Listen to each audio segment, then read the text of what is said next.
in between. So he was saying that he may join for 2-3 minutes and would like to say a few words. So if he joins in between, then we will ask him to say a few words. Sure, no problem. We can break and then Yeah, we can yeah. continue. So good afternoon, all the participants. Welcome to this webinar series, Smart Irrigation Management.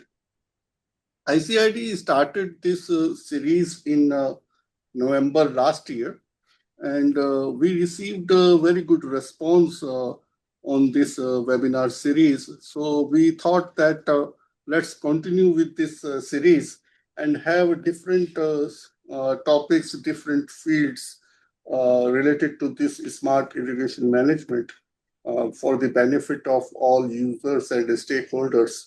So we already had 7 webinars in this series, and today is the 8th webinar. And the title of this webinar is From Satellite-Based Irrigation Monitoring to AI-Driven Irrigation Intelligence. And our speaker is Dr. Abdul Hakeem. He's Deputy Director in National Remote Sensing Center, India. Dr. Hakeem is an expert scientist. He's basically engaged in research and development of geospatial applications for natural resources mapping, monitoring, and management. His areas of expertise include hydrological modeling, irrigation management, decentralized planning, water informatics, and cryosphere studies. Currently, he leads a team of engineers in the development, operations, and innovations of Indian Space Research Organization's geospatial platform Bhuvan, which provides nationwide access to Earth observation data, applications, and services. He has many awards with him, he has written many papers, books, etc. So he's an expert in this field, and we are lucky to have you, Dr. Hakeem, here Yes. on this platform. And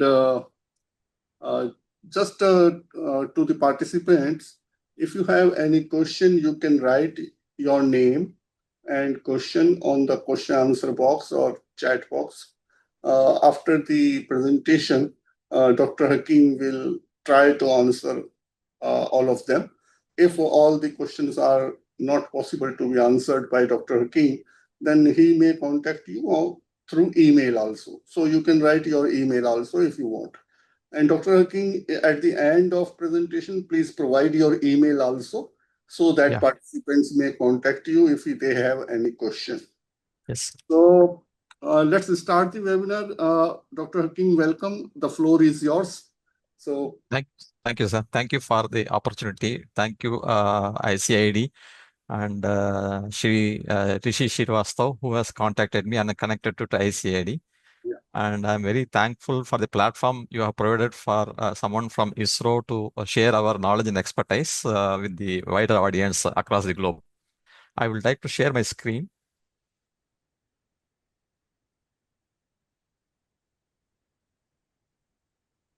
Can you please confirm whether screen is visible? Yes, it is visible. Thank you. It is white right now. Yeah. Yeah, now it is okay. Thank you, sir. So good afternoon and good morning to some of our friends joining across the globe. I am Abdul Hakeem. Basically, I'm civil engineer. I've been working in the field of geospatial technology in natural resource management, specifically water resource management. And I am irrigation manager by qualification. And we have been utilizing the geospatial technology over last 30 years, especially addressing the various issues related to water management in India. And India, as all of you are aware, is a highly diverse country, not only in terms of culture, in terms of all the issues with reference to the management of natural resources. And we are really happy to inform the participants here. We have successfully used geospatial technology for addressing the management of all the natural resources in the country. You can take any example, we will be finding one from India. So with that confidence, I hope I'll be able to do the justification for the next 45 minutes that we are going to spend. I hope I will be conveying the works that we have carried out last 30 years in 30 to 45 minutes. Essentially, my presentation, half of my presentation will be talking about what we have done till date, and remaining half will be talking about where the future is going to be. That's where we started from satellite-based irrigation monitoring to AI-driven irrigation intelligence. So I am imagining a situation after 10 years, and I also wish that in India and as well as across the globe, we end up with AI-driven irrigation intelligence, where the one of the latest technology can be put into use for better societal benefit. So this is my introduction. And I would like to inform the audience here, I have shared this presentation with the ICID, and it can be also made available for anyone who is interested. Most of the information I have tried to provide from our own resources within the country, from our ISRO's resources. Some of the resources I have taken from the public domain. I would not have put acknowledgement properly, but the intention is to share the knowledge. So I request the audience to take the information as it is available as per the citation made in respective slides. I will be taking through my presentation on this fashion. I'll be setting the context of the talk that we are going to have, how the geospatial irrigation monitoring has evolved over time.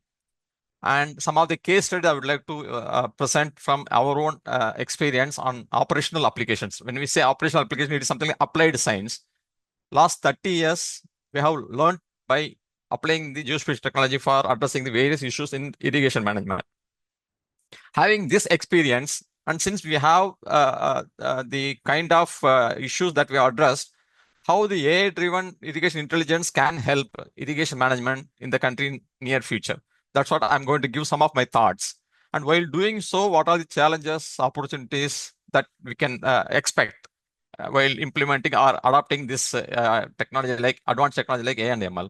I'd like to conclude with some message so that we can all take it forward for a better implementation of this technology in irrigation management. As all of us are aware, water is a precious resource, and it is more so when it comes to irrigation. The reason is, on one side, we have the high water risk across the countries, various countries in the world. And we all know the climate change, how it has affected rise in temperature due to global warming, and erratic hydrological events like very high flood events, very extreme drought events. Over and above, in India, almost 80 to 90% of the total water use is for agricultural purpose, and globally, if you see, it is around 70%. So this is the challenge that we are having in front of. If you take the challenges for water use management, within this water use management, the challenges for irrigation is even manifold. And this is the reason, the main reason is we have the nexus among food, water, and energy. All of us are very clearly aware of these nexus. That is the reason the addressing the issue of irrigation management is a paramount for not only India, for most of the countries in the world, where the entire population depends on the food, and food security has to be ensured while also ensuring energy security by having better management of water resources. So this is the context in which we are going to address the issues in front of us. And while addressing these irrigation management related issues, why geospatial technology matters, why I am there today to talk to all of you.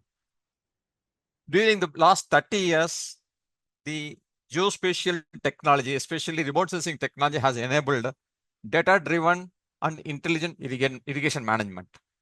In earlier days, the getting information is the big challenge. Now, over these years, the remote sensing platforms have enabled with plenty of data. So I'll be taking you through the way the technology has evolved, especially with reference to irrigation management in subsequent slides. And all of us definitely now the awareness among the practicing engineers is so high about geospatial technology. I don't need to spend much time on impressing upon you why geospatial technology matter for us as far as irrigation management is concerned. How the irrigation intelligence has evolved over the years in last 30 years is we started using remote sensing technology for mapping of irrigation information, with where the initially few satellites were available. Then we started using this remote sensing for monitoring. Once we had sufficient information, we started, and we had better computing resources. We started doing analytics. Then we have grown into prediction. I mean to say irrigation prediction. Now we are in a position where we have so much expertise, we have intelligence, and we have tools to analyze this to make a better decision, informed decision making. So over the years from observation, we have graduated to intelligence. And that is not only benefiting various aspects of life, including irrigation management. These technologies over this have done a lot of significant improvement. Now I will be taking you through how this irrigation monitoring using geospatial technology has evolved over time. If you take the timeline, 1970s, we had Landsat series of satellites. We had MSS, TM. Then late 1980s and early 1990s, ISRO also launched a lot of remote sensing satellites from IRS-1A to 1B. Then we had many missions from ESA. And currently, we have a lot of satellites available providing this information. So the early state of this evolution started with simply mapping of irrigated area in irrigation command areas. Once we had more satellites that gave an opportunity to monitor the irrigated area very frequently, especially in the country like India, where the most of the water is available during monsoon. That water is used for during especially Rabi season, where the total irrigation depends on stored water from reservoirs. Judicious use of this water for better irrigation management or better crop productivity involves the information requirement. So that's where the geospatial technology came into even. Then subsequently, as more and more satellites started coming, the awareness of the technology started. Then we started using the information from satellite platform for near real-time analytics and prediction. Currently, we are in a stage from 2020 onwards when the computing resource, like in terms of cloud, the computing resource, high-end computers are available for anybody is using, even irrigation manager use. We started adopting technologies like AI and ML. So I will be showing in each of these era how it has evolved. If you take the mapping era somewhere in 1970s to early 1990s, especially National Remote Sensing Center, one of the organizations in ISRO, we started adopting the remote sensing technology for mapping cropping pattern in few irrigation commands. The Bhadra project command area in Karnataka is the very first project where we started utilizing Landsat TM data. From there, we have grown to utilizing the satellite data for almost most of the irrigation projects in the country. With single project, we have carried out country level assessment of irrigation performance evaluation, baseline inventory, and not only irrigated area related analysis. Once we had high resolution satellite images, we started using them for irrigation infrastructure assessment, canal command area delineation. Parallelly, the remote sensing technology also was used for reservoir monitoring and mapping and assessment of reservoir capacity reduction. Then off late, last 10 years, sufficient data is available and computing resources available. Automation has brought in generating an information system called water body information system, where almost 16 lakhs of water bodies in the country are being monitored, which includes all the major and medium reservoirs in the country. On almost every 5 days, you will have what is the water spread area. So that's the level of technology adoption has happened over the years. Not only the water body information, even the historic data available from various satellite data from 1970s or 80s made us to do the performance assessment of historic information also by analyzing those data sets currently with the information available with us. So that's how the mapping era has evolved over the years. And when it comes to monitoring era, we used to monitor the irrigation system maybe once in 25 days or once in a month. Now, literally almost we are able to monitor on daily basis to weekly basis. If it is evapotranspiration of an irrigation system, we are able to monitor on daily basis. If it is cropping pattern, you can give the change in cropping pattern every 5 days. Or if it is crop condition, we can monitor them at different satellite data resolution, either daily or weekly or monthly. That's the level of monitoring that is happening. Now, this monitoring helps us in analyzing the agriculture drought. This agriculture drought also, many inputs are coming from satellite data, especially NDY was initially used in 1980s and 1990s. Now we are also using the actual evapotranspiration from satellite data. And all of you are aware, most of us are practicing irrigation engineers. We know the seasonal irrigation information we used to get only after the end of the irrigation system or only during next irrigation system. But currently we are able to give the information during the season itself. What is the crop status in terms of cropping pattern, cropped area, crop condition. And in some irrigation system, we also demonstrated crop yield estimation. So what you are seeing here is how the monthly monitoring of a total irrigation, all entire India we can monitor, and within this we can also monitor all the command areas. Now think the technology is so easy to adopt now. You can generate one information and use it for multiple purpose. And right side, what you are seeing is a dashboard that we have developed, and that I'll be showing in subsequent slides also. Then with the advent of more and more satellites, the advantage of having multiple satellites is the repeativity or revisit period reduces. In 90s, we used to get satellite data once in 16 days or once in 24 days of medium resolution. Now, even a high resolution of 5-meter satellite data or 10-meter satellite data, you get once in 5 days or once in 6 days. That's the level of information that enabled us to do near real-time analysis of the irrigation system. So what you are seeing here is the information on cropping pattern over year, because in India, again, the challenges in India is, for example, the irrigation systems are so large due to water availability as well as the socioeconomic factors. The crop calendar is not uniform. It varies. Some farmers start the cropping pattern in the beginning of the season, and in some systems, the variation in crop calendar is almost more a month or 1.5 months period. That means the variation in crop calendar is so much. That's where the technology like geospatial technology, remote sensing technology is useful to monitor. What is the reason for monitoring this variation in the crop calendar? Because your crop water requirement varies according to the stage of the crop. So the information on every pixel, what is stage of the crop, what is type of the crop, is very essential to estimate the crop water requirement. And we have also done some demonstrative case studies for providing near real-time irrigation requirement. I'll be showing some of the example here. Now, the advantage of having multiple sensors resulted in calculating evapotranspiration on daily basis. Soil moisture also we can estimate from satellite data at least once in 12 days currently available for some resolution, some coarser resolution, you get soil moisture data once in 2 days. So depending on whether it is a smaller irrigation system level application or a regional application, you have the right kind of data available for soil moisture as well currently from satellite platform, in addition to the model-based outputs or field-based information.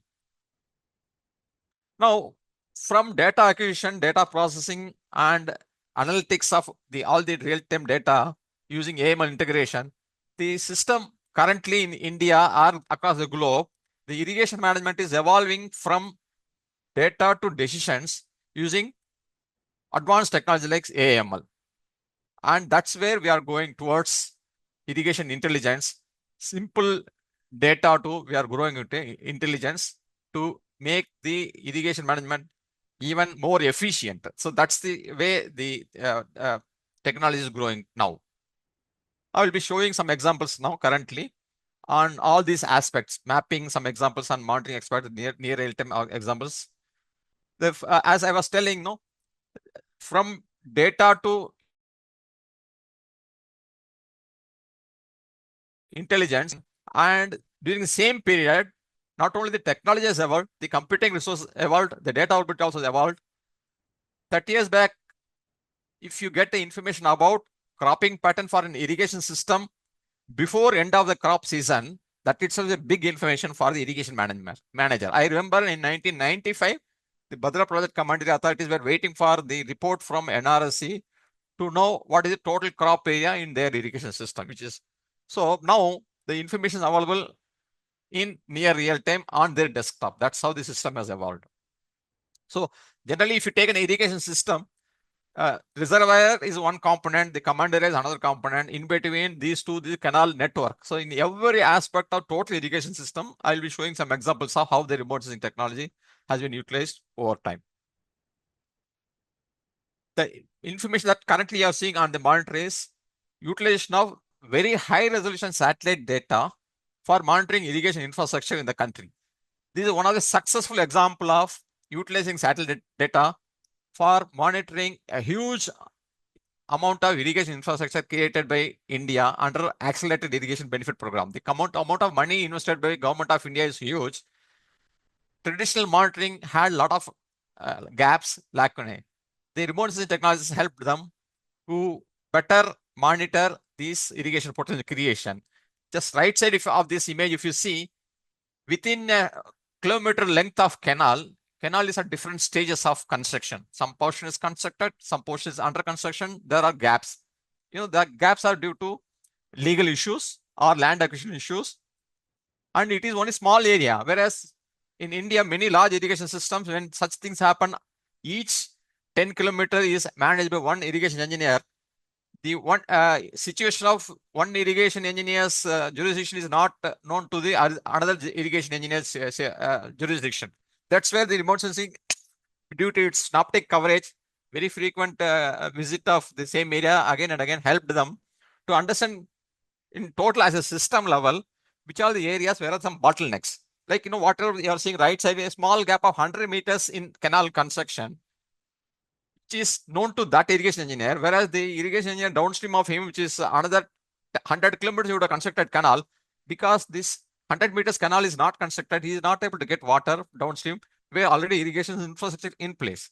So the technology has enabled the irrigation engineer to know as a holistic way how this satellite data can be used for better management of this irrigation infrastructure. The other major application of remote sensing in early 90s is reservoir monitoring using satellite data, especially for sedimentation survey. All of us are aware, this is one of the typical example of utilization of satellite data for better management of water resources. And this has been adopted by Central Water Commission in the country, and this has been globally used. And what example you are showing is in 90s, 2000s, we used to have this kind of satellite data to estimate the water spread area. From field, we used to have the water level. Using that, you can compute the elevation area capacity curve for the given system. The advantage of remote sensing is this activity can be done every year or every 5 years. If you do traditionally bathymetric survey, that involves huge cost and time. And this kind of adaptation of this technology by the user is also very high. Now, every individual irrigation management system manager or reservoir operator is using this technology by himself. And over the years, we have demonstrated for various irrigation systems in the country how this irrigation, the satellite data and geospatial technology can be made use of for cropping patterns assessment, crop conditions assessment, differentiate irrigated versus rain-fed area, seeing the long-term crop acreage. And I was telling about accelerated irrigation benefit program where a lot of money is spent on canal construction of canals. We also demonstrated the case studies where how the canal that is constructed is getting benefit, how much irrigated area is increasing over time. All those things were possible with short time and with less investment. The kind of information that is made available for not only irrigation managers, even decision makers, the funding organizations like central ministries in this country, that made them to monitor the progress of the investment that is happening, the huge investment happening in the country, and also to take better informed decision for subsequent funding in irrigation system. So these are the examples that you are seeing in this slide. And last 8 years, a National Remote Sensing Center has worked with the Ministry of Jal Shakti in India on National Hydrology Project, which is a World Bank funded project. We have created a lot of geospatial products and services. And one such example is generation of actual evapotranspiration information for every 750 meter pixel in the country. On daily basis, this information available. And we made it as an automated system. Total system is automated. The satellite data and various other input data sets from weather information, everything goes in. The model is built, modified Priestley Taylor method is incorporated, and we made it an operation system. This information available for public or irrigation manager, and we have demonstrated how real-time information with this information is made available in a time lag of 2 days. So once 2 days back information is available today. That is the kind of advancement in the technologies, the methodology, the validation. In fact, we have established some 10 flux towers across the country to validate these ET products. All this information available in public domain. And we also demonstrated the utilization of this information in some case studies. I'll be showing some examples here.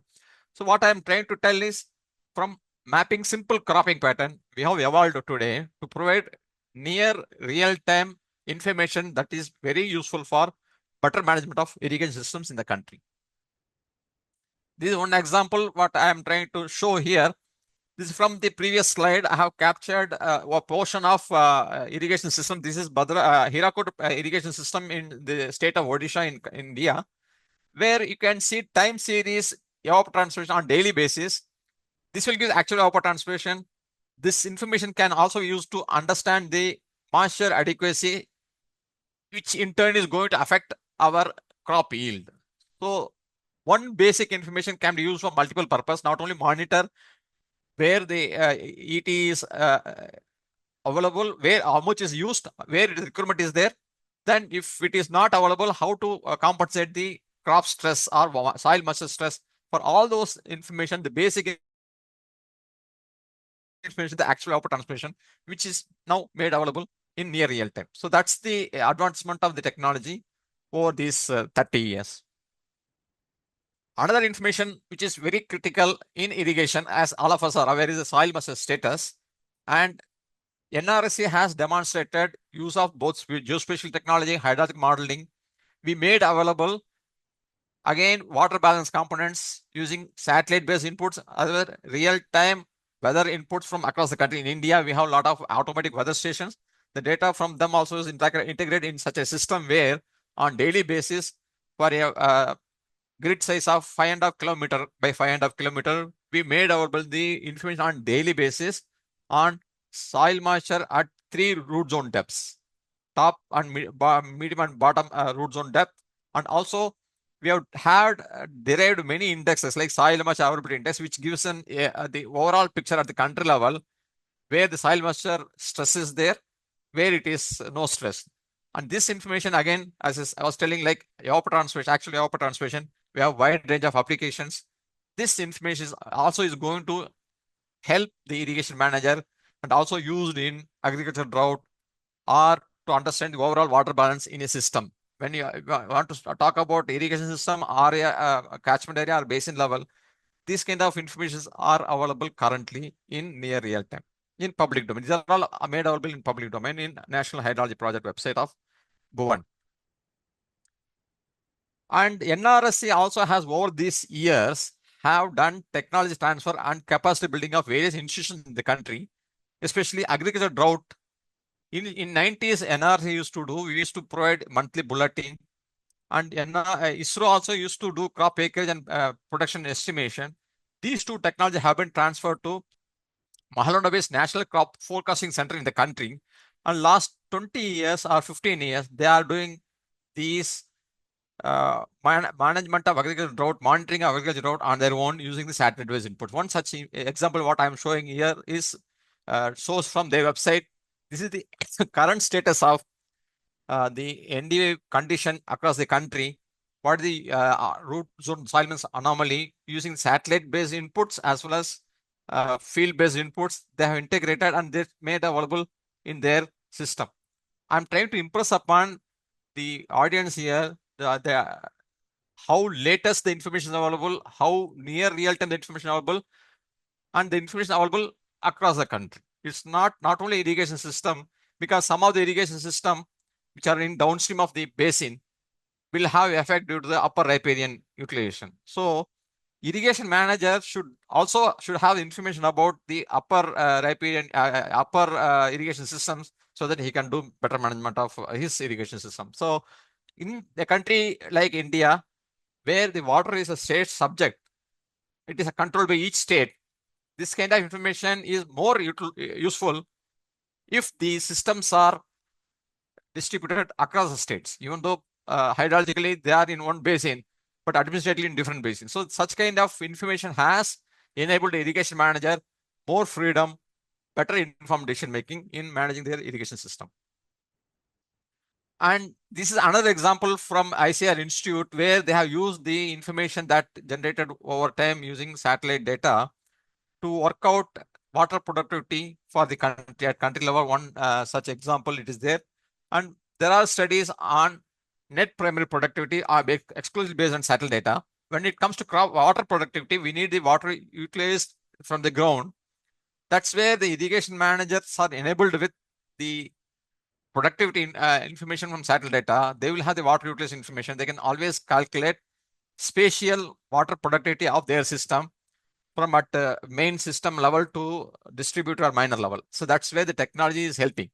So this also will help the irrigation manager, whether it is a surface irrigation. What I mean is canal irrigation, which is most of the irrigation that is happening in the country like India. They can also compare the water productivity across system, like where the system is using lift irrigation, drip irrigation, and sprinkler irrigation. Again, lift irrigation in the country, again, it is going to be surface irrigation through canal system. But again, the energy utilized can also be part of the water productivity. So these factors, to compute this water productivity, the main information, majority information comes from remote sensing technology and geospatial technology. And how to make this information readily available to the irrigation manager, that's also we have demonstrated from National Remote Sensing Center under the National Hydrology Project. What you are seeing left side is the Bhuvan NHP irrigation decision support system for the command area in Karnataka state, Narayanpur command area in Karnataka state, where they have SCADA system for one particular distributary, where the water allocation distribution happens automatically. Here we try to demonstrate through a dashboard every week their near real-time water requirement, irrigation water requirement estimated using satellite-based inputs and weather forecast data. So this is, we have demonstrated this, that it is doable. Now, Minister of Jal Shakti is trying to adopt this for various other irrigation systems in the country in next phase of National Hydrology Project. But is now everything is in our hand, which is making possible to make real, near real or real-time irrigation operation using satellite data-based inputs. So that is doable. And with the advantage of having internet, mobile, web technologies, the information is available in the hands of the irrigation manager. He need not go anywhere. He can see the information in his tab or mobile. So that's where we have grown over the years. So to sum up, the overall, the operational workflow in an irrigation system to convert data into a decision, we have plenty of satellite data inputs, weather data, and a lot of ground observations. Like, you know, even the SCADA systems gives the water supplied at different levels. And we have some auxiliary information like static information, like soil data, topography information. They're all available open source nowadays and available at different resolution. Then we have better data processing and analytics capability and in terms of resources and expertise. And we also built in the models in the total system. The previous slide, the irrigation decision support system, which I was demonstrating, has the automated crop water balance models, which runs on daily time step. We can also integrate hydraulic models. Irrigation is one example. NRSC also has demonstrated flood forecasting, where the hydrologic modeling and hydraulic modeling has been demonstrated. So currently, situation is such that you can have integrated operational workflow where we can incorporate from data to outputs in one location, which will help the managers, especially water manager or irrigation manager, for better decision making process. So that's the current situation. Now from here, where we are going to move. Now we started using last 1 year or so, we are aware globally as well as in India, we started using AML tools like ChatGPT, Gemini, Claude, and everything is available now. So are we prepared to adopt these technologies in making the irrigation management as an intelligent irrigation manager? So I would like to give some of my thoughts here. Now, why AI is becoming essential? Now we have to, we cannot avoid adopting technology like AI. I'll tell the reason. All these previous slides I was showing you how much data we have generated. We had information once in a month of crop pattern. Now we have information, multiple information on daily basis. It is available in public domain. We have satellite data from multiple locations. Petabytes of data is available. And we have high computing resources. We are not able to process these data. Like, we used to have water everywhere, but nothing to drink. Now data everywhere, but you are not able to consume. That's where we are forced to adopt technology like AI, and irrigation intelligence is not far away. That we are forced to adopt AI and ML tools or some advanced tools that is coming up before we are not too late in making use of the petabytes of data available currently. Not only data, information is also available in petabytes. When I say information, the data is converted into information that is directly utilizable for decision making. And last 5 years, especially in last 5 years in India, that too in geospatial technology, we have demonstrated a lot of case studies where the AML technology have been used for automated crop classification, land use land cover mapping, feature identification, and this has enabled to process data, huge volume of data. That is one thing. Second thing is providing information in a faster turnaround time. If traditionally, if I have to do crop classification using satellite data, I need to do go to ground truth, collect ground data, then digitize them, then train the software, then it will run, then rerun. All those processes are simplified with the deep learning models, which are now also growing parallelly. Even these deep learning, AI, ML deep learning model also growing parallelly. More and more advanced features are coming up, like LLM to vision transformers. Things are available with us. Now it is time for us to adopt these technologies by incorporating various deep learning approaches currently available to roll out with the automated crop mapping. When you do this, it will not be working at irrigation system level, will be working at a group of irrigation system, or at the country level will be working. And not only the satellite-based inputs, we are having a lot of IoTs. The innovation, the startup culture in the country across the globe has resulted in very less cost devices, which are all generating huge amount of ground data, field-based data, that to real time. Integrating these data sets along with the satellite-based data, modeling, every aspect of this total irrigation demand forecasting, we can involve AML and deep learning technologies to make the decision faster, more smart decisions can be made. In fact, we are thinking of training models with historic information, the historic irrigation demand forecasting, so that it is going to be a more smarter forecasting. Even in case some data is not available, based on the historic information, how the forecasting has happened historically, the AML based systems are going to predict even there is lack of data in near real time. So that's the where we are trying to work, make the demand forecast also more smarter using adopting this kind of advanced technologies. Sorry. From prediction, we are also thinking of making early stress detection so that timely action can be taken. Why this is needed, especially in irrigation management, the basic definition of irrigation is to supply right quantity of water at right time. The right time is the important. Time is very essential here. If at certain critical stages of the crop, if the crop water stress is reaching an maximum allowable deficit, your yield reduction is going to be exponential. So productivity yield from this irrigation system is very important, because that's going to define your system productivity or system performance. Early detection of the stress and taking action, mitigation, especially country like India, that too during Rabi or summer season, where the total irrigation system depends on only reservoir, there is no other rainfall. So managing resources and supplying the resource at the right place in right time, on time, that's where the advanced technologies like AML is going to use, because traditionally you will be knowing the stress only once the stress happens, whereas the advanced technologies like AML is going to predict based on historic learning that this is the expected crop stress. So that's where I am visualizing that future systems should grow in the country as well as across the globe. And in nutshell, when you integrate a data from multiple sources, satellite data one side, weather data another side. Satellite data is on land, weather on atmosphere, including ocean. Then we have advanced sensors. Future sensors are going to come, like mission from Trishna on Indo-French collaboration. We are going to have thermal data.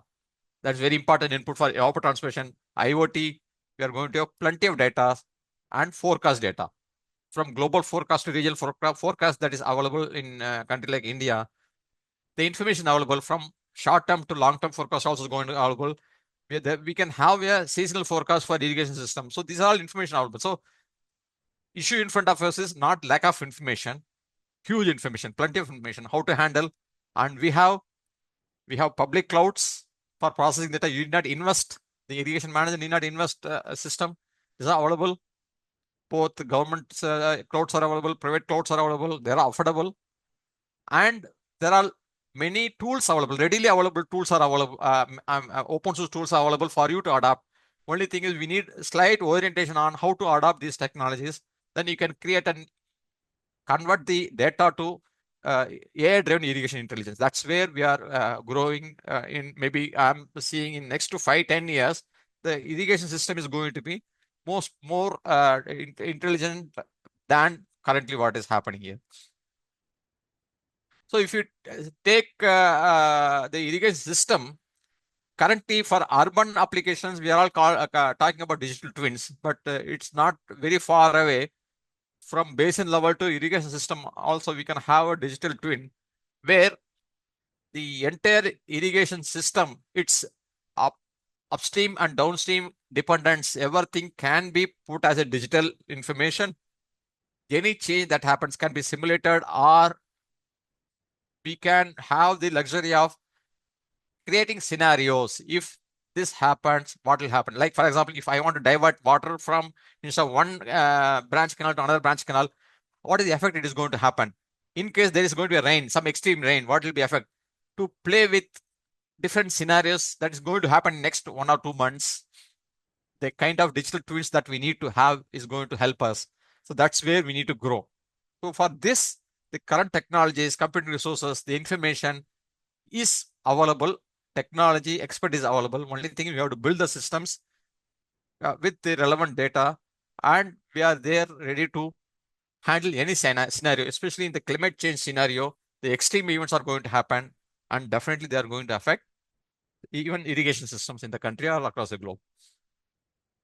So this kind of AI-assisted technology adaptation in irrigation management going to make the irrigation manager more intelligent, and the water management is going to be more adaptive.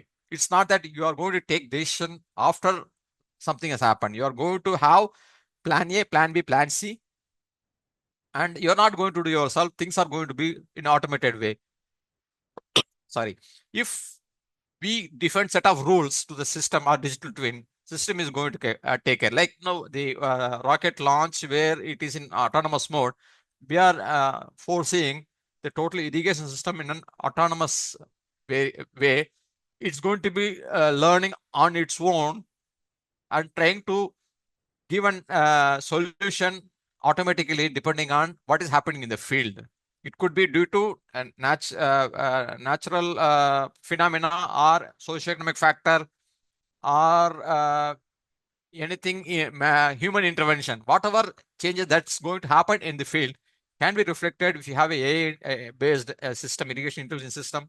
It's going to adapt itself for better decision making, self-autonomous decision making. Fine. I have given a rosy picture that the AI is going to make our life even more smarter, intelligent, but it's not that easy. There are challenges, and we have opportunities how to overcome these challenges. I will be taking few slides. I hope I will be on time. Now, what are the main challenges in adopting advanced technology like AML in having a better intelligent irrigation systems? Data continuity, especially country like India, the data availability from satellite system also has many factors. For example, now government of India has brought new Indian space policy where a lot of private players are coming in space sector. So the data continuity from government satellites and private satellites, that needs to be ensured. Government satellites are going to give open source data. Private satellites are going to give data sometime open or on cost. Then ground truth requirements. Diversity, crop diversification is going to happen more and more. And especially country like India, the human psychology is, if my neighboring farmer grows something, I also tend to grow. This current mango season, I'm hearing there are some mango varieties being sold for 5 rupees or 10 rupees a kg. So that's another issue. How the ground level information, what is happening on the ground by the farmers. And India, the challenges are very huge, especially we have large farmers to very marginal farmers. That's the challenge in irrigation management. Then institutional adoption. We have been trying to have capacity building of all the irrigation engineers from state as central government. We have reached some success, but still adaptation, long way to go, where each irrigation engineer should be on his own, should be able to use this technology for day-to-day operation. Then comes the global challenge of interoperability. Different data sources will have different data formats, how we are going to handle. And now, as we are talking about AML, more and more newer versions of technologies are coming, like explainable AM models. They are going to be left out. Different block box models are all going to available. We don't know what to adapt, how to adapt. That's also going to be another challenge. Over and above all these challenges, the capacity building in a country like India is a big challenge, where getting people for training are going to the people who are going to use the adopt the technology and giving the capacity building. This is a big challenge. I'm talking from Indian point of view. Hopefully, most of the other countries where irrigation is a predominant GDP factor, same cases also may be there. How are you going to leverage the technology while adapting to these technologies? Now, including government of India, everywhere the data is made open. Hopefully, other data sets also will be made open, and the computational resources cost has come down because more users are going to use the cloud computing. The cost is going to come down. And as I was telling, the innovation in IoT devices has reduced the cost, and we are going to have more and more ground-based observation. In addition to this, the international collaboration, like the platform that we are having, ICID's platform, where we are having to have knowledge exchange, is all under technology and resources exchange among various countries, also going to help us in having a better irrigation management. So what I am envisaging for a future is, we are going to have an irrigation intelligence system which is independent, autonomous. It's going to learn on its own. It's going to have a system that will use multiple models.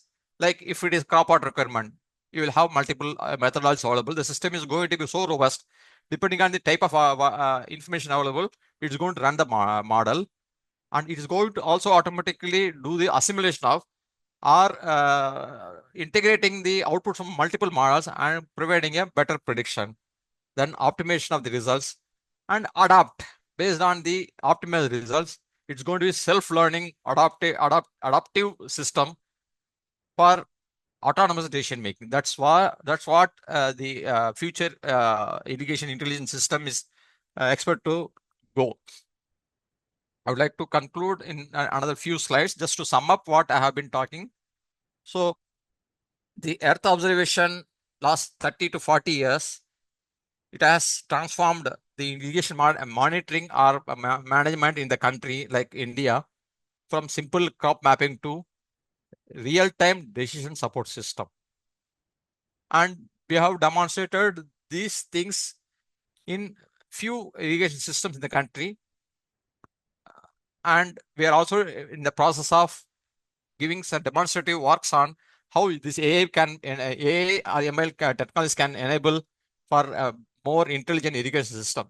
So towards this, we should have an integrated irrigation ecosystem where all these factors that I was telling in last few slides, the challenges and opportunities, we have to have a single ecosystem where each of the subsystem is going to talk to each other and going to make the irrigation system more intelligent by adopting such advanced technologies. Finally, you end up it's harnessing these technologies for better water security and food security and sustainable uh, food security in the current climate change scenario. So the next frontier is in transforming Earth observation data into actionable irrigation intelligence for sustainable and resilient water management. So that means essentially we are going to transform the data to wisdom, and we are going to empower the decisions of the managers, either water manager or irrigation manager, for a better secured future using these advanced technologies.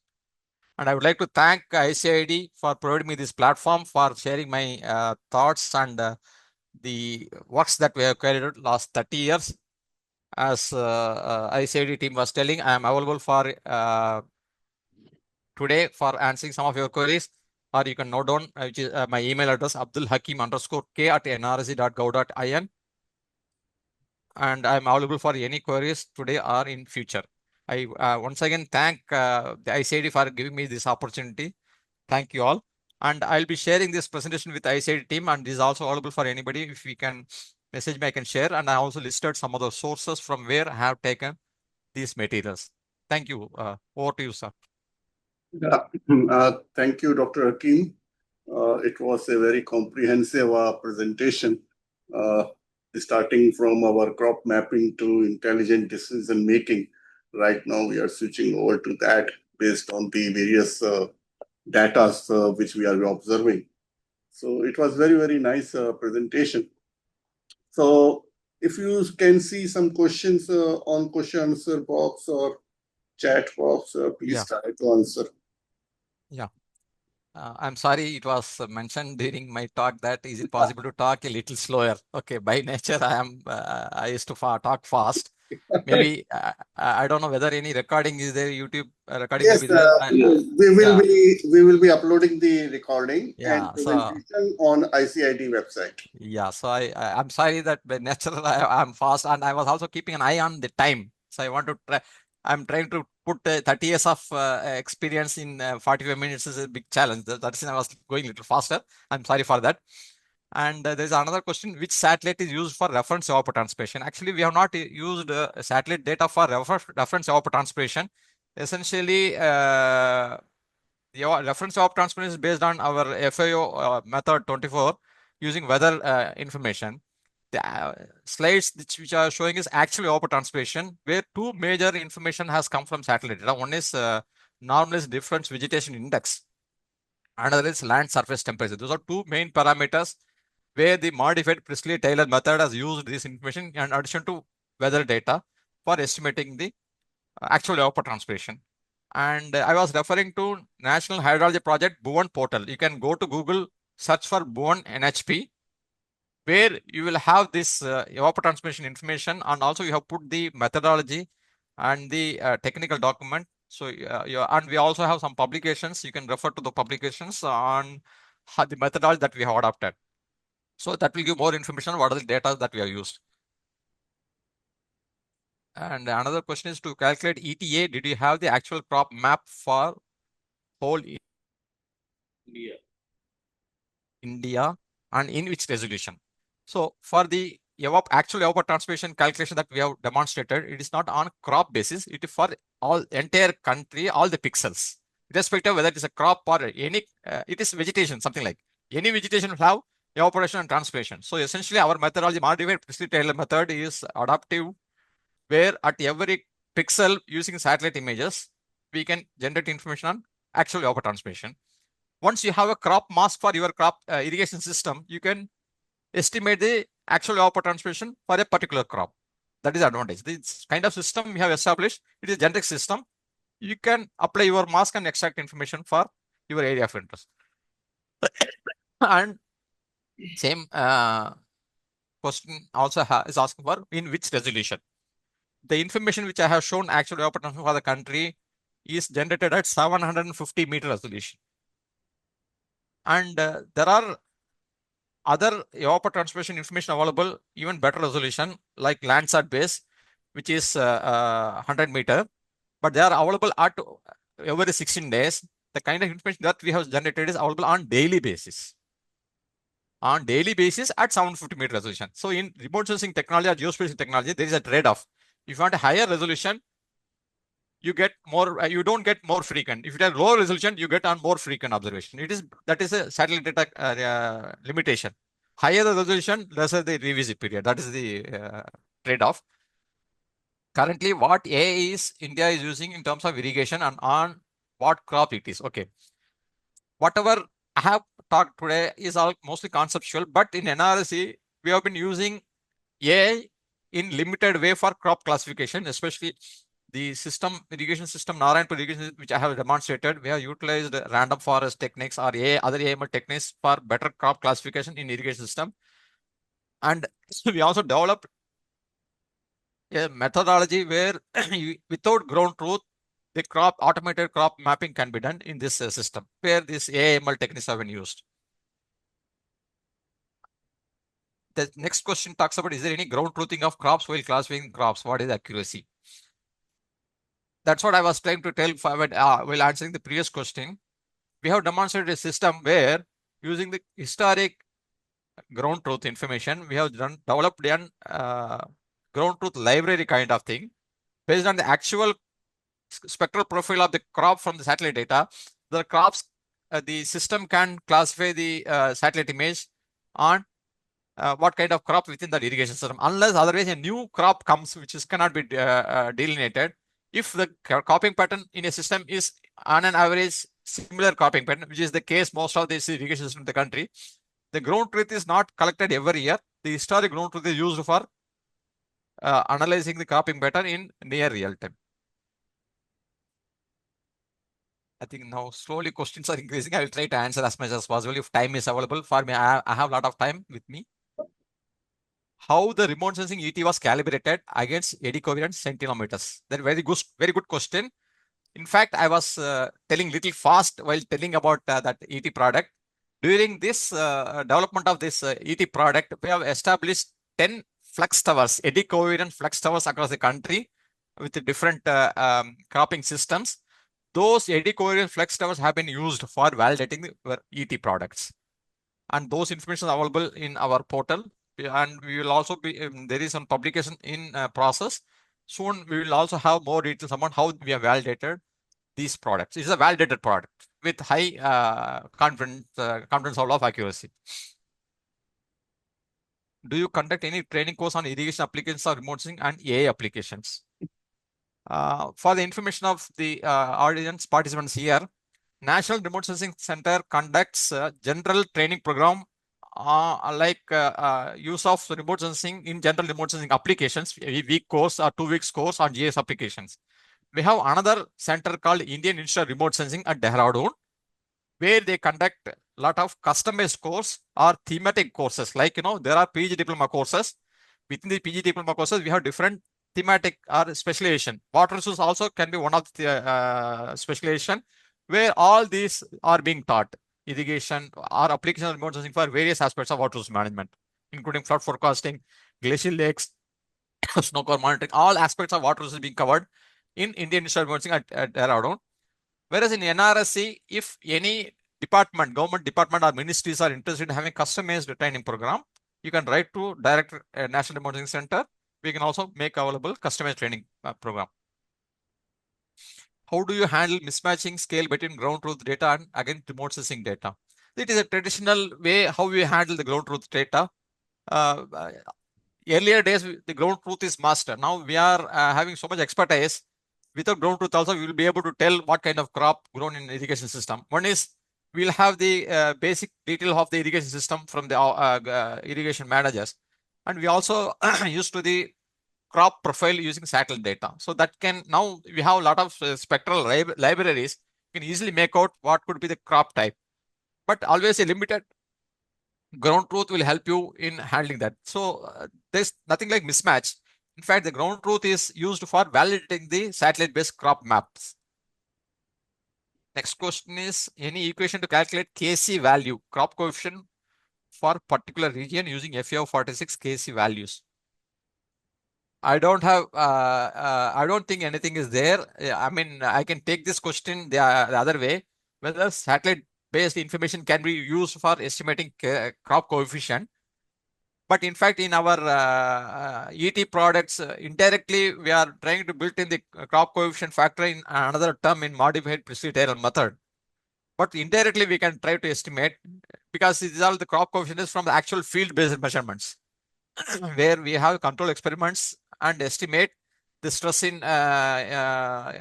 evapotranspiration, how it is affecting the crop yield. The crop coefficient is something based on that. So it's more to be based on field data than satellite data. Maybe we can think of working on that, how to integrate satellite data for calculating crop coefficient. That is an interesting area. We need to work on that. What is accuracy if utilizing historical data? So the accuracy of utilizing historical data depends on not many factors, very few factors. For example, if I am using current satellite data and analyzing that to generate an information cropping pattern, for the same irrigation system, if I have a similar satellite data of same multispectral, same resolution, I can adopt the same methodology for analyzing the historic data, and provided that the cropping pattern has not changed over time. These are the two factors. One is similar data should be available historically, and cropping pattern should not have changed. Then there is no issue in adopting the methodology developed currently for analyzing historic data. If the cropping pattern is altogether different, like now today irrigation system is growing wheat. Earlier days it used they were growing only maize. Okay, we have some expertise. We can always see the spectral profile of the crop, and still we can tell. But accuracy wise, I will say, even if it is 60% accuracy, when there is no information, something is better than nothing kind of thing. You can always adopt that information of 60% accuracy, also you can take it. And the historic data analysis, especially irrigation system, definitely you are going to have better accurate information when no such information is available. That's the strength of satellite technology. From 1970s onwards, open data is available from Landsat till resource of Indian satellites. Can we use FAO50 KC values for whole India for crop water calculation in Penman-Montier method? It is yes and it is no, because the FAO56 doesn't provide KC for all the crops in the country. So that's a challenge. But we can do some approximation, at least the major crops in a given area in the country. If you say, for a state or for a district, major crops grown is there, for that you can have some average KC value and still adapt. See, again, it's it depends on how much accuracy of actual estimation I need. So the adaptation of FAO KC value depends on that. And in FAO also it is mentioned that again this is based on control experiment. This needs to be worked out for different case to case basis, and a lot of agriculture institutions in the country are working on KC estimation for the country in India, especially local cropping pattern. They are also estimating. So we can also refer to the local Krishi Vigyan Kendras where they are doing case estimation for specific local crops. Do you also estimate transpiration separately? No, it is combined evapotranspiration estimation as per the modified precipitator method. We need to work on that, whether we can separate evaporation transpiration from this ET. That's another research that needs to be taken, especially using satellite data. So the next question is scaling issue is point measurements against area-based measurement. Okay, this is a traditional issue in geospatial technology, satellite data technology. And now the satellite data resolution is going better and better. It's almost like point observation. For example, now I have a multispectral data of 0.5 meter resolution, 50 centimeter resolution, or UAV based data in few centimeter resolution. So integrating point data to this kind of high resolution satellite data is ruled out. Only thing, if you want to monitor at a larger scale, regional scale, then you cannot work with 30 centimeter data or 3 centimeter data. Data handling is going to be issue. So it is what you call via media, where you want to use point measurement to area based measurements. So now a lot of technologies have come for both upscaling of point data and downscaling of coarse data. So that's many tools or methodologies are available. It's, we can say it is doable.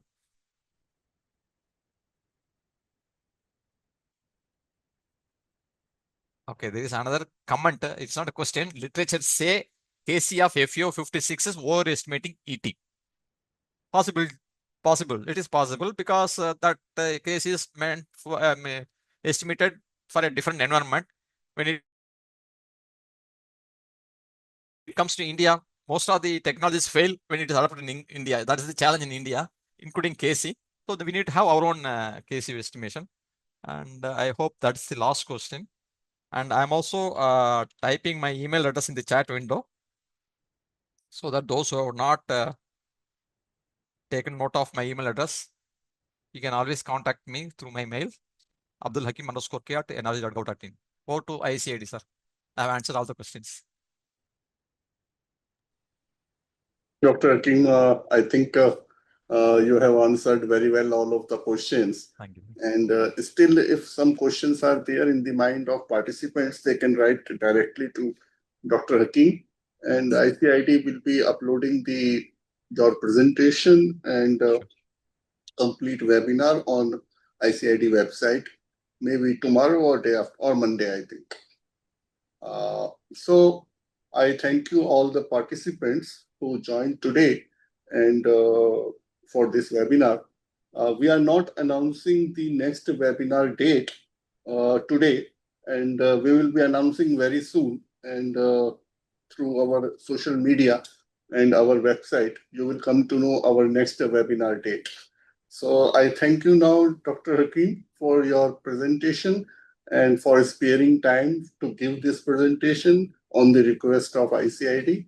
We all learned a lot. It was very, very informative and very nice presentation. And we hope that in future also we will have further collaboration so that the entire irrigation sector gets benefited from the latest technologies. Thank you, Dr. Hakeem. Thank you all. Thank you, sir. Before completing, I just like to tell, there are some questions in QA session which I forgot to notice. I have taken those questions. I will share the responses to ICID team. You may share with the participants. If there are email address written there, you can directly reply to them. Otherwise, we will reply. Sure, sir. Thank you. Thank you. Thank you all for the participants.